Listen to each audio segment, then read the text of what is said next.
Hey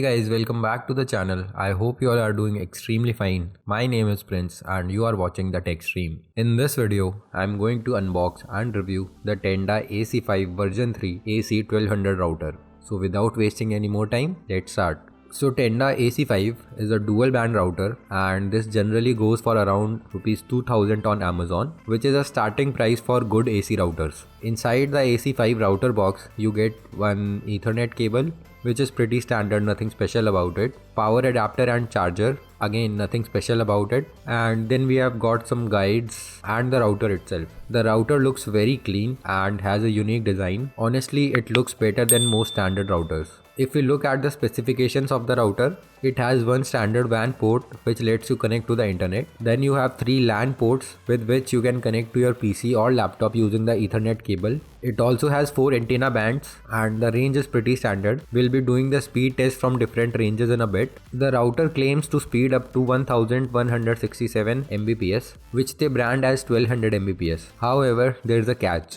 The 2.5 GHz band supports speeds up to 300 Mbps and the 5 GHz band supports 867 Mbps. So if you are planning to buy the broadband with 1 Gbps speed, this router will not support that. As you can see, the recommended speed shown on the back of the router is from 10 Mbps to 100 Mbps. So the router supports a maximum speed of 100 Mbps at a time. Now if we see on the front side, there is a small notification indicator, and that's all for the design part. Let's do some speed test now. Before moving on with the speed test, if you are new here and you found some value from this video, please drop a like and press the subscribe button. So I'll be doing the speed test from different locations in my house, and my internet plan supports 125 Mbps speed. So for the first location, I was standing right in the front of the router. The speed for 5 GHz was 93 Mbps and 80 Mbps on 2.4 GHz. So that means the router can't support a speed of more than 100 Mbps even though you have a high internet plan. For the next location, I went to the side room and there was one wall between the router and the phone. The speeds this time were consistent on 5 GHz at 93 Mbps, but it dropped to 67 Mbps on 2.4 GHz. Moving on to the next location, I went to another room which is almost 10 meters away from the first room and has 2-3 walls in between the phone and router. The speed in this room dropped tremendously with 35 Mbps on 5 GHz and 33 Mbps on 2.4 GHz. This was kinda disappointing that the 5 GHz and 2.4 GHz were almost the same. After that, I went to the terrace, or you can say the first floor of the house, and here, see for yourself. The 5 GHz was not able to connect, while the 2.4 only gave 3 Mbps, which is close to nothing. The speeds will be better on my 4G SIM card. So yes, those were the speed tests. Now should you buy this router? I will say no, because it doesn't support more than 100 Mbps, and with the internet getting so cheap these days, 100 Mbps is the base plan that we get. And in a few years, we'll be getting 500 Mbps to 1 Gbps plan on fiber network,